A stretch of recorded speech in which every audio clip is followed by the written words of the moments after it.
نمرا کلید مخزن انوار دل گرداں زبان نمرا۔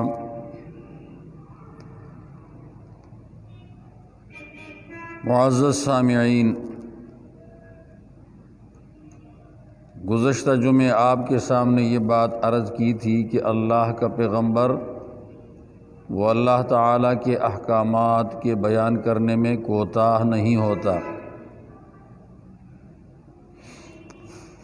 اور اللہ تعالیٰ نے اپنے پیغمبر سے یہ فرمایا کہ آپ میری باتوں کو یا میرے احکامات کو، میری معرفت اور شناخت کو لوگوں کے سامنے بالکل بلا روک ٹوک کھل کر بیان کرو،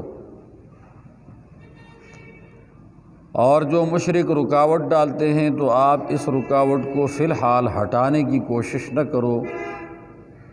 مکی زندگی میں چونکہ جہاد فرض نہیں ہوا تھا تو اللہ تعالیٰ نے اپنے پیغمبر سے فرمایا کہ آپ مشرکوں سے اعراض کرو، اور میں نے مثال بیان کی تھی کہ ایک آدمی کو ایک جگہ سے دوسری جگہ تک جانا ہے، اور مثلاً دن 2 بجے پہنچنا ہے، اور 2 بجے اس کا کام پورا ہوگا، اس سے پہلے بھی نہیں ہوگا، اس کے بعد بھی نہیں ہوگا۔ اب یہ بندہ اپنے گھر سے روانہ ہو کر اگر راستے میں تمام معمولی جھگڑوں میں پھنسے گا تو یہ اپنی اس منزل اور مقصد تک نہیں پہنچ سکے گا، اور یہ منزل کو کھو جائے گا، پا نہیں سکے گا۔ اس سے اندازہ ہوا کہ اپنے مقصد تک پہنچنے میں خواہ بلا وجہ فضول اختلافات میں لگ کر منزل اور مقصد کو کھونا نہیں چاہیے۔ اعرض عن المشرکین، آج یہ بتا رہے ہیں انا کفیناک المستہزئین، اے پیغمبر آپ سے ٹھٹا کرنے والے لوگوں کے ساتھ ہم ہی نمٹیں گے، ہم تیری طرف سے ان کے لیے کافی ہیں۔ اب اللہ تبارک و تعالی نبی کے ساتھ ٹھٹا کرنے والے لوگوں کے ساتھ کیسے نمٹیں گے؟ تو اس کے اندر میں نے آپ کو عرض کیا تھا کہ اللہ رب العالمین اسباب کے ساتھ، اللہ تبارک و تعالی دنیا میں وسائل کے ذریعے سے کسی بے دین انسان کو جب پکڑ لیتا ہے تو یہ اللہ تبارک و تعالی کی طرف سے عذاب ہے، اور یہ اللہ تعالی کی طرف سے اپنے نیک بندوں کی جانبداری ہے۔ تو ایسے اللہ تعالیٰ کے نبی کے کافی سارے دشمنوں کے ساتھ اللہ تعالیٰ خود ہی نمٹے ہیں۔ مثلا عبداللہ بن خطل، یہ مسلمان تھا مدینہ منورہ میں، اور حضور پاک علیہ الصلاۃ والسلام نے اس کو بھیج دیا تھا کہ تم جاؤ اور فلاں قبیلے کے زکوٰۃ کو وصول کرو۔ حربوں میں بکریوں کے ریوڑ ہوتے تھے، گائے کے ریوڑ ہوتے تھے، اونٹوں کے ریوڑ ہوتے تھے، اور بڑے بڑے صحرا ہیں، تو ہزاروں کے حساب سے مال ہوا کرتا تھا گنتی کا، تو اس میں سے زکوٰۃ کی وصولی کے لیے ان کو بھیجا۔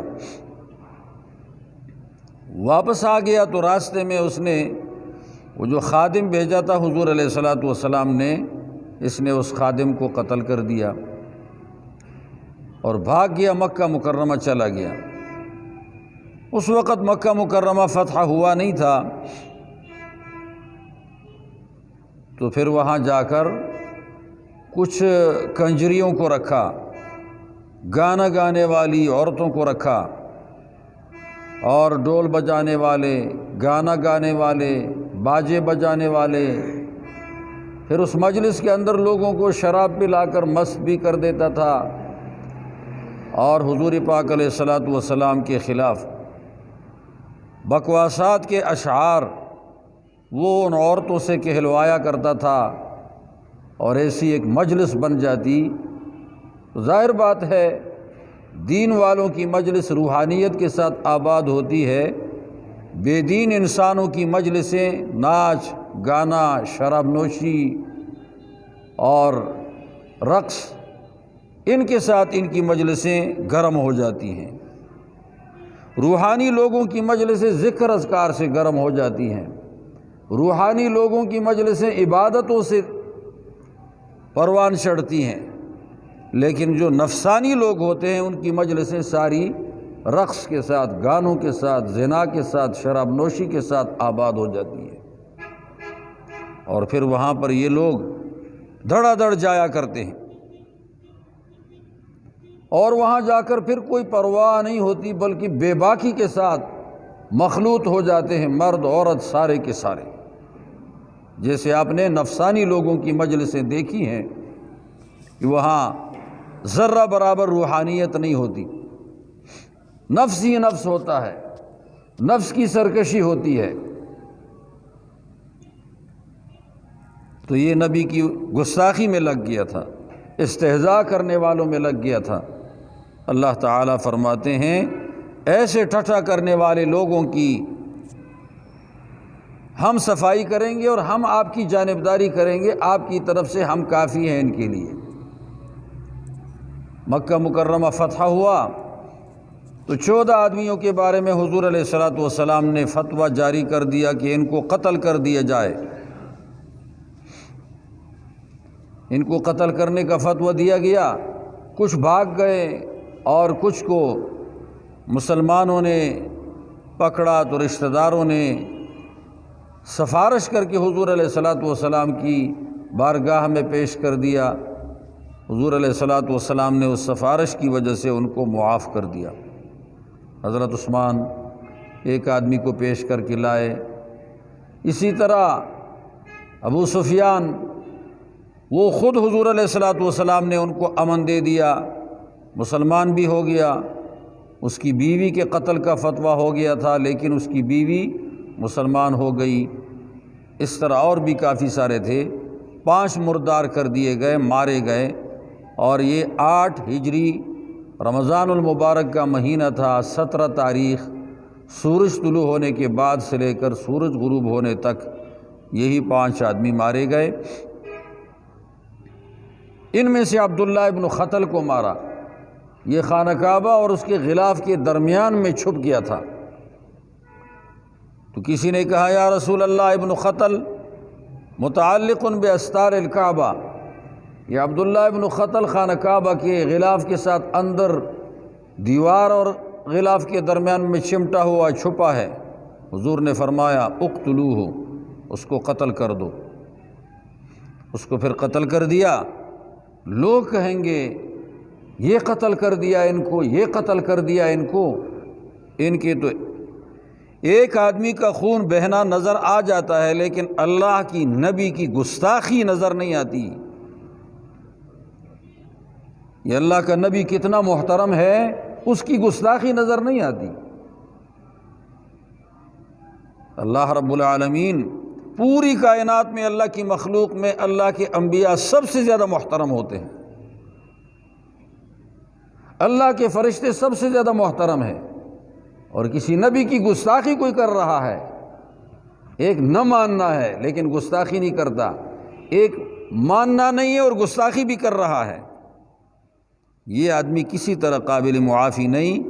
آپ اپنے باپ کو سوچیں، ہمارا عام مسلمان اپنے باپ کو سوچے، اس کے باپ کو کوئی گالی دے دے، اس کے باپ کے بارے میں کوئی بکواس کر دے، اس کے باپ کا مرتبہ کوئی آدمی گرا دے، اگلے آدمی کو کتنا غصہ ہو جاتا ہے، آگ بن جاتا ہے، اپنے باپ پہ آگ بنتا ہے، لیکن نبی علیہ الصلوۃ والسلام کی گستاخی پہ یہ اعتراضات کرتا ہے، حضور علیہ الصلوۃ والسلام کے فیصلے کے خلاف۔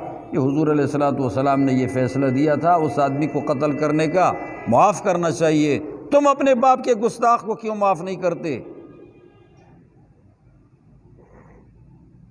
جبکہ ہمارے عام انسان کے باپ کی کوئی اتنی بڑی حیثیت نہیں ہے نبی کے مقابلے میں۔ اس لیے بہت اچھا فیصلہ ہو گیا کہ اس کمبخت کو مارا گیا۔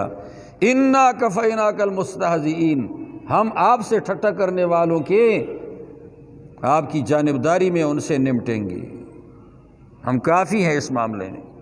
یہ ہوا۔ مدینہ منورہ میں ایک آدمی تھا، کعب بن الاشرف اس کا نام تھا، کعب بن الاشرف، یہ بھی اسی طرح کا بدبخت تھا، یہودی تھا، حضور پاک علیہ الصلوۃ والسلام کے بارے میں بکواسات کرتا تھا اور زبردست بکواس کرتا، مجلسیں بناتا اور مجلسوں کے اندر گانا گانے والی عورتوں کو لاتا، باجا بجانے والے مردوں کو لاتا، ڈول بھی ساتھ بجتا، اور مسلمان عورتوں کو اشعار کی صورت میں وہاں پر گستاخانہ انداز میں ذکر کرتا تھا مسلمان عورتوں کو۔ حضور علیہ الصلوۃ والسلام کے بارے میں بھی گستاخانہ لب و لہجہ استعمال کرتا مدینے میں۔ یہ ہے ریاست مدینہ جو بنائی جا رہی ہے، اس کی بتاتا ہوں، ریاست مدینہ۔ حضور علیہ الصلوۃ والسلام نے فرمایا من لکعب بن الاشرف فإنہ قد آذى اللہ ورسولہ، کون ذمہ داری لیتا ہے کہ کعب بن الاشرف سے نمٹ جائے، اس نے اللہ اور اس کے رسول کو اذیت دی، خفا کر دیا ہے۔ آذى اللہ ورسولہ، اللہ اور اس کے رسول کو اذیت دے دی۔ حضور پاک علیہ الصلوۃ والسلام نے یہ بات کر دی تو ایک آدمی کھڑا ہو گیا اور اس نے عرض کیا، محمد بن مسلمہ اس کا نام تھا، کہا یا رسول اللہ میں اس کی ذمہ داری لیتا ہوں، میں اس کی ذمہ داری لیتا ہوں۔ 4 آدمی ساتھ اور ہو گئے اور یہ ذمہ داری لے لی اور گئے اس کے ساتھ۔ تو ان میں سے ایک آدمی کعب بن الاشرف لعنہ اللہ، اس کا رضاعی بھائی بھی تھا، ابو نائلہ، محمد بن مسلمہ، ابو عبس بن جبیر، اور 2 اور تھے۔ یہاں سے نکل گئے، حضور علیہ السلام سے عرض کیا اللہ کے نبی کام کریں گے لیکن آپ ہمیں کچھ باتوں کی اجازت دے دیں کہ ہم اس بندے کے اپنے بننے کی کوشش کر دیں، ہم یہ ظاہر کریں کہ ہم اس بندے کے حمایتی ہیں۔ ظاہر بات ہے کسی آدمی کو آپ مارتے ہو تو کوئی گتکا تو کرنا پڑتا ہے، وہ گتکا کر لیا اور اس کے اندر یہ لوگ وہاں چلے گئے تو جا کر ان سے ملے، کہا دن کو کہ بھائی ایسا مسئلہ ہے کہ ہم سے اس آدمی نے، حضور علیہ السلام کا نام نہیں لیا، اس آدمی نے ہم سے کچھ اناج مانگا ہے، اناج مانگا ہے، کوئی چیز ہم سے مانگی ہے اور ہمیں مشقت میں ڈالا ہے۔ ایک بات کر دی، اس نے آگے سے کہہ دیا ہاں ہاں بالکل آپ کو اور زیادہ مشقتوں میں ڈال لے گا، یہ ذرا ساتھ چلو پھر پتہ چلے گا۔ اس نے آگے سے کہا ہم انتظار کرتے ہیں کہ اس کا آگے بنتا کیا ہے۔ اب وہ آدمی اس سے سمجھا یہی نبی کے ماننے والے یہ اس نبی کی قسم پرسی کا انتظار کرتے ہیں، کمزوری کا، جب نبی کمزور ہو جائے گا تو یہ سارے کٹ جائیں گے، لہٰذا ہمارا کام بن جائے گا بیچ میں۔ اس صحابی نے ارادہ یہ کیا کہ نبی کا انجام کبھی ناکامی کا نہیں ہوتا، لہٰذا کامیابی میں جائے گا تو پھر ہم انشاءاللہ دیکھتے ہیں کامیابی کا۔ اس نے ارادہ کامیابی کا لے لیا اور وہ سمجھا ناکامی کا۔ اس نے آگے سے بدمعاش آدمی تھا، کہا میں آپ کو غلہ اناج دے دوں گا لیکن تم ایسا کرو کہ اپنی بیویاں میرے پاس گروی کر کے رکھ دو۔ ایسا بدمعاش، اپنی عورتیں میرے پاس یہاں لا کر گروی کر کے رکھ دو، گروی۔ اس نے کہا دیکھو آپ کو تو معلوم ہے کسی کا گھر اجاڑنا تو نہیں چاہیے، ہماری عورتیں ہیں، آپ ہو مالدار آدمی ہو اور آپ عطر لگاتے ہو، خوشبو لگاتے ہو، اس قسم کے مسائل ہیں آپ کے، ہماری عورتیں، ان کو کچا تو نہ کرو کہ ہم آپ کے پاس بھیج دیں، وہ آپ کو دیکھ لیں، ہم سے ان کا دل کھٹا ہو جائے اور ہم سے ان کا دل اچاٹ ہو جائے، ایسا نہ کرو۔ اس نے کہا اچھا پھر ایسا کرو کہ اپنے بچے میرے پاس رکھ دو، لڑکی گروی رکھ دو۔ اس نے کہا یہ بھی تو نہیں کرنا چاہیے، اس لیے کہ ہمارے بچے بڑے ہوں گے اور لوگ ان کو کہیں گے کہ تم 2 چھٹ غلہ کے بدلے 1 چھٹ غلہ کے بدلے میں گروی رکھے گئے تھے، تو ہمارے بچوں کو آئندہ یہ طعنہ دیا جائے گا، لہٰذا آپ یہ بات بھی نہ کریں۔ اس نے کہا اچھا میں غلہ اناج دے دوں گا، ہتھیار لا کے رکھ دو میرے پاس گروی۔ اس نے کہا ہتھیار رکھ دیں گے، ٹھیک ہے جی، شام کو آئیں گے ہتھیار رکھنے کے لیے۔ اس وقت چلے گئے، شام کو آ گئے، دروازے کو دستک دے دی، دستک دینے کے بعد کہا بیوی نے کہا آج کے دستک سے مجھے کوئی خطرے کی گھنٹی معلوم ہو رہی ہے، آپ نہ جاؤ۔ اس نے کہا نہیں نہیں، یہ تو وہ ابو عبس ابن جبیر ہے، ابو نائلہ ہے، اور ساتھ محمد ابن مسلمہ ہے، اور میں تو بہادر آدمی ہوں، نکل جاتا ہوں۔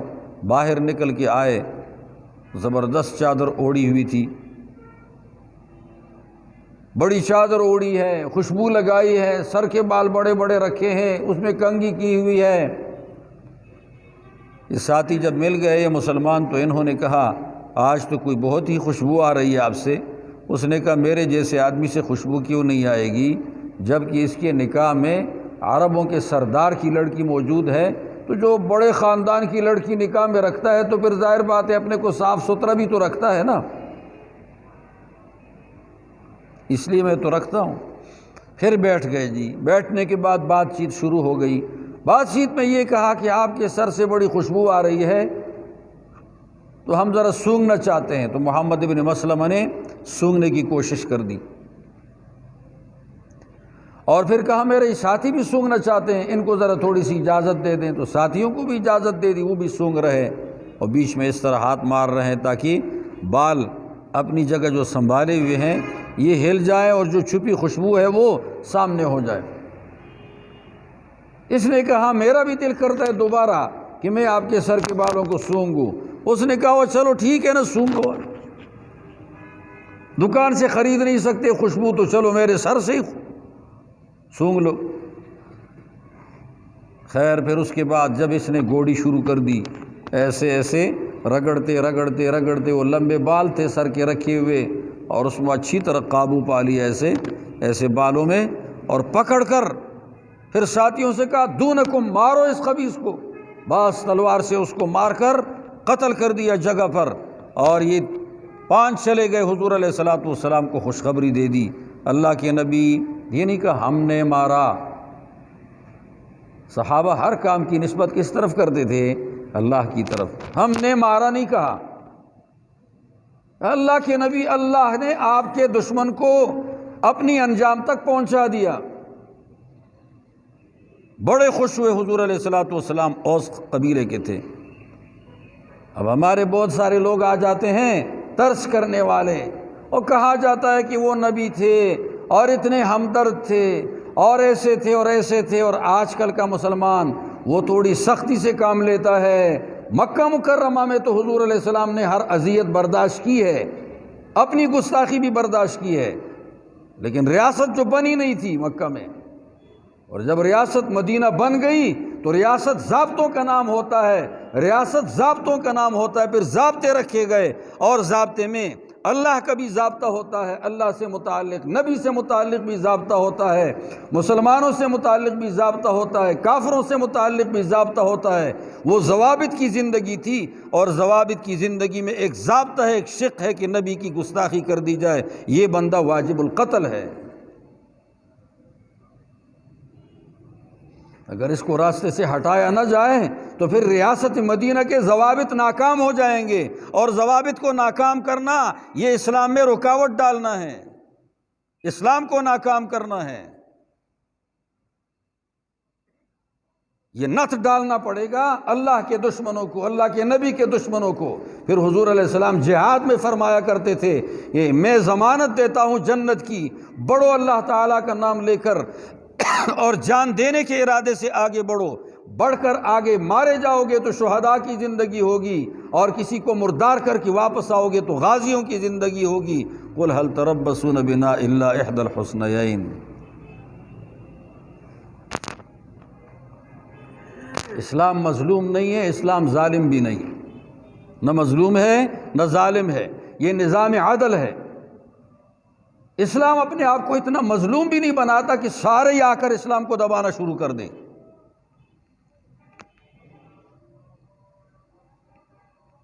آپ اپنے شخصی معاملات میں، ذاتی معاملات میں، اپنے معاملات میں انصاف کو چاہتے ہو، نہ ظالمیت کو چاہتے ہو نہ مظلومیت کے چاہتے ہو، تو کیا وجہ ہو گئی کہ اسلام کے بارے میں آپ کو اسلام مظلوم بنانے کے لیے بڑی فکر مندی ہوتی ہے کہ اسلام تو برداشت کا نام ہے، اسلام مظلوم رہے، اسلام کا قاعدہ ضابطہ مظلوم رہے۔ ریاست مدینہ اس کا نام ہے کہ بدماش کا خاتمہ کرو، اللہ کے گستاخ کا خاتمہ کرو، نبی کے گستاخوں کا خاتمہ کرو، اور ان کے اوپر نطر ڈالو، ان پہ جیلوں میں رکھو، اور ان کو اذیتیں دے دو، سزا دے دو۔ اللہ کا بھی ایک مقام ہے، نبی کا بھی ایک مقام ہے، ہمارے باپ دادے کا مقام ہے اور اللہ نبی کا نہیں ہے۔ باپ دادی کے گستاخی پہ ہم ناراض ہو جاتے ہیں اور نبی کی گستاخی پہ ہم ٹس سے مس نہ ہو۔ یہ آپ کا ایمان، میرا ایمان اگر یہی حالت ہے تو ہمارا ایمان زیرو میں جا رہا ہے، پھر ایمان زیرو میں جا رہا ہے، زیرو میں۔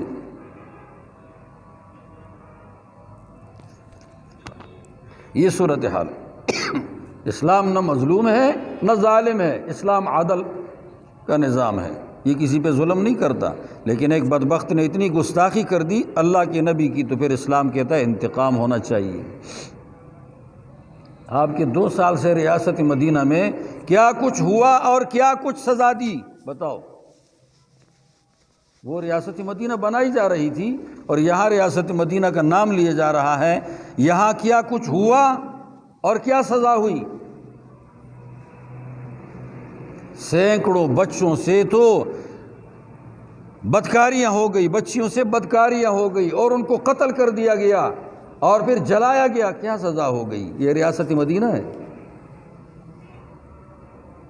کھلے عام قادیانیاں بدماشی کر کے یہاں سے عبدالشکور لعین چلا گیا امریکہ، اور اس قادیانی نے بات چیت وہاں کر دی، ٹرمپ کے سامنے شکایت کر دی، وہ یہی کا آدمی تھا، اور یہاں کے کافروں کو واجب القتل جو تھے ان کو نکال کر باہر ملکوں میں بھیجا گیا۔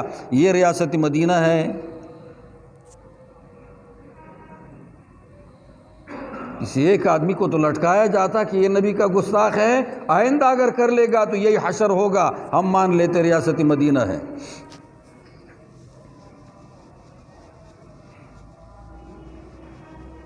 شراب کی فیکٹریاں بن گئی، بڑھ گئی۔ ٹک ٹاک میں خواتین آ گئی، ننگی خواتین آ کر وہ دفتروں تک پہنچ گئی، جو قوم کی جگہ ہیں وہاں تک پہنچی۔ ایک آدمی اپنے گھر میں رنڈی نچواتا ہے، اپنا گھر منحوس بناتا ہے، وہ اس کی مرضی ہوتی ہے، لیکن قوم کی چیزیں اس کے اندر آنے کی کیا گنجائش ہے؟ یہ وہاں تک بھی پہنچا چکے، ریاست مدینہ بنائی جا رہی ہے۔ اللہ کے فرشتے لعنت بھیجتے ہیں کہ نام کس چیز کا لیا جا رہا ہے اور کام کیا جا رہا ہے۔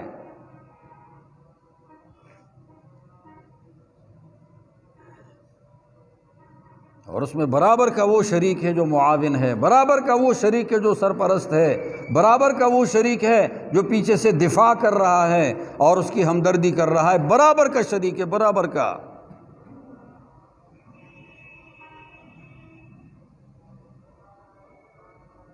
کسی آدمی کے باپ کو گالی دی جا رہی ہو اور وہ گالیوں پہ لگا ہے، دوسرا آدمی کہے اور دو، میں ساتھ ہوں، وہ اور زیادہ بڑک جاتا ہے، 2-3 آ کر اور کہیں میں ساتھ ہوں، 2 گالی ہے اس کو، کیا خیال ہے؟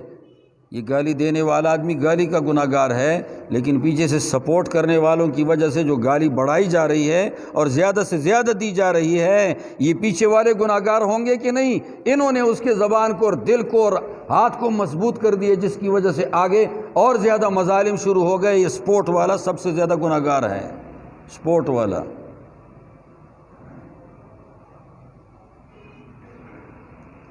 اور اللہ تعالیٰ نے سزا شروع کی ہے، پہلی سزا اللہ سپورٹر کو دے رہا ہے، یہ دینا شروع ہے، ووٹر کو دے رہا ہے، وہ دینا شروع ہے۔ یہ سزا ہے جو خدا دے رہا ہے کہ ہر چیز الٹی ہو گئی، پیٹرول 67 سے آگے چلا گیا، 115 تک چلا گیا، ماشاءاللہ اچھا ہو گیا۔ یہ سزا ووٹر کو، سپورٹر کو مل رہی ہے، یہ سزا ہے جو جاری ہے۔ اب یہ سزائیں جب ختم ہوگی پھر اللہ ان کو سزا جو دے گا وہ سزا سب سے زیادہ خطرناک ہوگی اور قابل دید ہوگی، دیکھنا پڑے گا، اس کو تماشا کرنا پڑے گا۔ خدا تعالیٰ جب عدل کا نظام عدالت میں نہ ہو تو اللہ تعالیٰ خود اپنی قدرت سے پھر یہاں عدالت جاری کر دیتا ہے اپنے سخت فیصلے کے ساتھ۔ عدالت سے تو عدل کا نظام ہی ختم ہو گیا، تو اب یہ اللہ تعالیٰ پکڑ کرے گا، پھر پکڑ اللہ کرے گا۔ بدماش قانون کو نہیں مانتا تو اللہ تعالیٰ فرماتے ہیں اب ہم گرفت کریں گے، قوانین کو تو یہ مانتا ہی نہیں ہے بدماش۔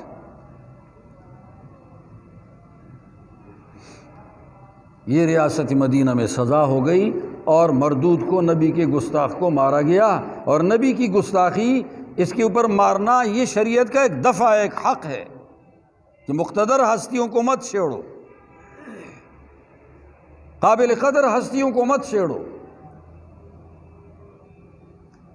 اور یہ بھی ایک دفعہ ہے کہ تمہارے ماتحتی میں جو مسلمان ہیں ان مسلمانوں کے ساتھ بھی اچھا سلوک رکھو اور ان کے اوپر مظالم نہ ڈھایا کرو، اور ان مسلمانوں کے اوپر ان کی طاقت سے زیادہ زوراور بوجھ مت ڈالو، طاقت سے زیادہ۔ اور یہ بھی ایک شق ہے کہ تمہاری ماتحتی میں جو غیر مسلم رہتا ہے، جب تک وہ بدمعاشی اور شرارت نہ کرتا ہو، اپنے مذہب میں رہے، اپنے گھر میں بت کی عبادت بھی کرے، ہندو ہے، اپنے گھر کے اندر وہ یہودی ہے، نصرانی ہے، یہودیوں والا کام کرے، نصرانیوں والا کام کرے، باہر سڑک پہ اس کا زور نہیں چلے گا، اندر وہ اپنا کام کر لے، مرضی اس کی ہے، اس کے عبادت خانے میں وہ اپنا کام کرے، اس کی مرضی ہے، اللہ جانے اور وہ جانے جب مرے گا تو پھر قبرستان میں پہنچ کر اللہ رب العالمین اس کے ساتھ جو کرے گا وہ اللہ کا نظام ہوگا۔ یہاں تم نے ان کے ساتھ رویہ ایسا رکھنا ہے کہ نرم رکھنا ہے، رویہ ٹھیک رکھنا ہے، تم نے ظالمانہ رویہ نہیں رکھنا۔ وہ تمہیں ٹیکس دیں گے اور یہ حفاظتی ٹیکس دینے کی وجہ سے ان کے بچے، ان کی ماں، ان کا مال، ان کی عزت، آبرو، یہ ساری چیزیں محفوظ ہوں گی، لیکن نمبر 1 کے طور پر نہیں رہیں گے، نمبر 2 کے طور پہ رہیں گے۔ یہ قانون ہے۔ غیر مسلم مسلمانوں کے ملک میں نمبر 1 پر نہیں رہے گا بلکہ نمبر 2 پر رہے گا، پرامن رہے گا۔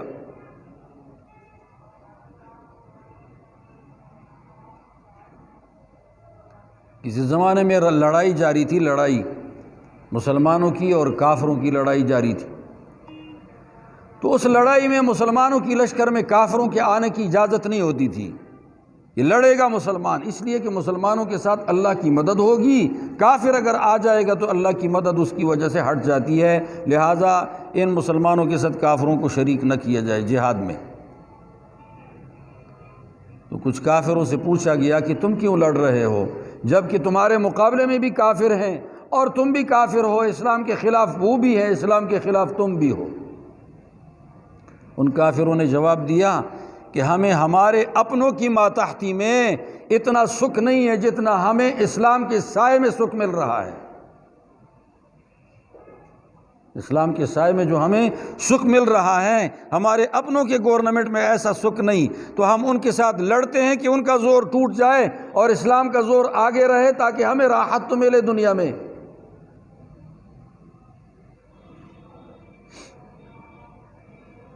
حضرت عمر رضی اللہ تعالیٰ عنہ کو ایک آدمی سے ملاقات ہوئی، بھیک مانگ رہا تھا، نصرانی، بوڑھا تھا، بڑی عمر کا۔ اس نے کہا کیوں بھیک مانگتے ہو؟ کہا کچھ ہے نہیں کھانے پینے کے لیے اور تجارت کاروبار کر نہیں سکتا، اس لیے میں مجبور ہوں، میں اس لیے بھیک مانگ رہا ہوں۔ او بڑا سوچا، کہا جب یہ جوان تھا اور کاروبار کر سکتا تھا اس وقت تو یہ ہمیں ٹیکس دیتا اور ہم اس کی حفاظت بھی کرتے، خیال بھی کرتے۔ آج اگر یہ بوڑھا ہو گیا اور ہمارے ساتھ یہ وفاداری کر رہا تھا، آج ہم اس کا وظیفہ جاری نہ کریں تو ہو گویا ہم تو ظلم کر رہے ہیں۔ اس آدمی کو کہا خبردار، آپ نے آئندہ بھیک نہیں مانگنا، آپ نے آئندہ بیت المال سے اپنا وظیفہ وصول کرنا ہے غیر مسلم اور اس کے ساتھ یہ سلوک جاری ہے۔ ہمارے مسلمانوں نے ریاست مدینہ میں مالداروں کو بھی بھیک مانگنے پہ مجبور کر دیا ہے۔ کیا خیال ہے؟ جو زکوٰۃ دینے والے تھے وہ لینے والے بن گئے یہاں۔ وہاں ریاست مدینہ کا یہ اصول ہے، یہاں ریاست مدینہ کا یہ اصول ہے کہ جس کے پاس جو کچھ ہے دھڑا دھڑ حملہ کر کے اس کو کسی طرح لے لو اور قبضہ کر کے اپنے لیے باہر ملکوں میں جائیدادیں بناؤ اور وزیر وزراء کا پیٹ جو کہ ایک تنور خدا ہے اس کو بھرتے رہو، بس یہی کچھ ہے۔ چند لوگ ہمارے ساتھ ہوں گے، باقی اس کے علاوہ پبلک جانے اور وہ ان کا کام جانے، نوالا چھین چھین کر عیاشیاں۔ یہ بڑے لوگ جو ایک ایک بوتل شراب پیتے ہیں، یہ غریب کا رس پی رہے ہیں، اسی سے خرید کر پی رہے ہیں۔ اللہ ان کے پیٹوں میں ناسور ڈال دے، ناسور، آمین۔ لیکن اس کی دعا قبول ہوگی جس نے ساتھ نہیں دیا، جو نادم نہیں ہے اس کی قبول نہیں ہوگی، جو پشیمان ہے اس کی ہو جائے گی۔ توبہ کرنا چاہیے۔ اللہ تعالیٰ فرماتے ہیں ہم کیا کریں گے، کفیناک المستہزئین، نبی کے ساتھ ٹھٹا کرنے والے، دو نمبری کرنے والوں کا ہم خود کفایت کریں گے۔ ابو رافع، حضور نے فرمایا ابو رافع اس نے مجھے اذیت دی، اللہ کے ذات کو بھی اذیت دی، مجھے بھی اذیت دی، کون ہے جو اس کے لیے تیار ہو جائے؟ وہ کافی دور تھا، 6 آدمی تیار ہو گئے، یہاں سے نکل کر گئے، عبداللہ اس کا نام تھا جس نے اس کی صفائی کر دی۔ جاتے جاتے جاتے رات کو کمرے میں چڑھ گیا، مکان میں چڑھا، اور دیر تک مجلس جاری تھی، اس میں جو کچھ بکواسات تھے حضور کے خلاف وہ کرتے رہے، مجلس گرم تھی۔ جب لوگ چلے گئے، نکل گئے، تو نکلنے کے بعد ان کو ساری چیزیں معلوم ہو گئی، اور دوسری منزل پہ چڑھ گیا، دروازہ پیچھے سے بند کر دیا، اگلا دروازہ پھر پیچھے سے بند کر دیا، آگے جا کر کہا ابو رافع کدھر ہو؟ تلوار پاس ہے، اندھیری رات ہے، یہ سویا تھا۔ اس نے آواز لگائی میں ہوں، ایسا نہ ہو کسی اور کو مارے۔ اس کی بیوی بھی تھی، بچے بھی تھے، کسی کو نہیں مارا، کیونکہ اسلام چھوٹوں کو نہیں چھیڑتا، بدماش کو چھیڑتا ہے، رکاوٹ کو چھیڑتا ہے۔ اس کو قتل کر دیا، مارا۔ پھر تھوڑی سی آواز بدل کر آواز لب و لہجہ تبدیل کر دیا، کہا کیا ہوا؟ کہا اوے کسی نے مجھے مارا ہے۔ اس نے یوں اپنے کو ظاہر کر دیا گویا میں تیرے ساتھ مدد کر رہا ہوں۔ پھر تلوار لگائی، اور ایسی لگائی کہ اسے مروڑ مروڑ کر اس کی ہڈیاں توڑ دی۔ تو اس مارنے پہ تو ترس آتا ہے، لیکن اس بات کا احساس نہیں ہوتا کہ نبی کو بکواس کر رہا ہے، اس پہ ٹس سے مس نہیں ہو رہا، ایمان زیرو پہ ہے۔ یہ تو ایمان زیرو پہ جا رہا ہے۔ اب مسلمان سوچے کہ اگر اس کو اللہ کے دشمن کے مارے جانے پہ خوشی ہو رہی ہے تو سمجھو کہ یار ایمان اچھا ہے، اور اگر اللہ کے دشمن کے مارے جانے اور رکاوٹ اور بدماش کے ختم ہونے پر اس کو خفگی ہو رہی ہے تو اندازہ لگا کہ صاحب کا ایمان زیرو ہے جی۔ اگر کلمہ پڑھتا ہے ایمان زیرو ہے، زیرو۔ ختم کر کے واپس آ گیا، باہر نکل گیا، بیٹھ گیا، چوکیدار موجود ہے، ذرا ہٹ کے ساتھیوں سے کہا بھائی مار تو چکا ہوں لیکن میں گر گیا ہوں اور میری یہ ٹانگ ٹوٹی ہوئی ہے۔ اپنی پگڑی ہے اس کو ٹانگ کے ساتھ زبردست باندھ کر، اور پھر یہ ٹانگ ایک پکڑ کر آگے ایک ٹانگ پہ جا رہا ہے،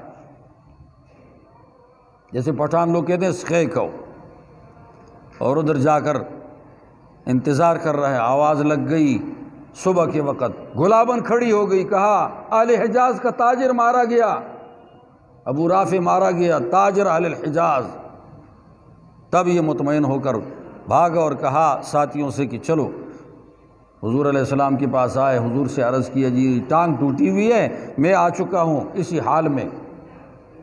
حضور علیہ السلام نے ہاتھ مل لیا، وہ نبی کا ہاتھ تھا، وہاں ڈاکٹروں کی ضرورت نہیں تھی، ٹھیک ٹھاک ہو گیا۔ کہا ماں بھی قلبۃ، مجھ پر کوئی بھی معمولی سی پیچداری نہیں تھی، معمولی سی درد اور بے چینی مجھ پر نہیں تھی، وہ ختم ہو گئی نبی کے ہاتھ ملنے کی وجہ سے، وہ ٹوٹی ٹانگ ٹھیک ہو گئی۔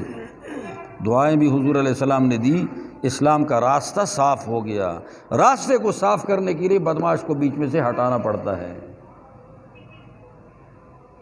رکاوٹیں زیادہ سے زیادہ کر دی جائیں اور رکاوٹ کی تائید کر دی جائے، پتہ چلا یار اسلام کو کمزور کیا جا رہا ہے۔ یہ جمعے کی نماز ہو رہی ہے، باہر رکاوٹ ڈالی جائے اور ایک ایک آدمی ہر جگہ روکنا شروع کر دے، خبردار نہ آؤ، کیا خیال ہے اس سے جمعے کی نماز کے مجمع میں اضافہ ہوگا یا کمی ہوگی؟ کیوں؟ رکاوٹ ڈالی گئی ہے، زوردار رکاوٹ، تو نماز میں کمی آ گئی۔ اسی طرح اگر بے دینوں کے ساتھ تعاون ہوگا، بدماشوں کے ساتھ تعاون ہوگا، تو اس سے یہی صورت ہوگی کہ اسلام کے خلاف رکاوٹیں مضبوط ہو جائیں گی، پھر اسلام مجبور ہوگا، مظلوم بھی ہوگا، اور اسلام کے ساتھ ظلم مسلمان کے ہاتھ سے ہو رہا ہے۔ کلاڑا کاٹتا تب ہے جب ڈنڈا اپنا ہوتا ہے، کلاڑا لوہے کو نہیں کاٹتا، وہ کاٹتا ہے لکڑی کو، لیکن لکڑی کا ڈنڈا اس میں فٹ ہے۔ یہ جو لکڑی کا ڈنڈا ہے نا، یہ بڑا شرارتی ہے، مسلمانوں میں جو لکڑی کا ڈنڈا بن چکا ہے کلاڑے کے لیے، یہ بہت شرارتی ہے۔ اصل رذیل یہی ہے، اصل رذیل یہی ہے۔ ہمیں کلاڑے سے گلہ نہیں ہے، اس ڈنڈے رذیل سے گلہ ہے جو کلمہ پڑھ کر کافروں کی تائید کر رہا ہے، اس رذیل سے گلہ ہے۔ اس ذلیل سے گلا ہے۔ ویسے کلاڑا کسی کو نہیں کاٹتا، لکڑی کو کاٹتا ہے تب کاٹتا ہے جب ڈنڈا بیچ میں لکڑی کا فٹ ہوا ہے۔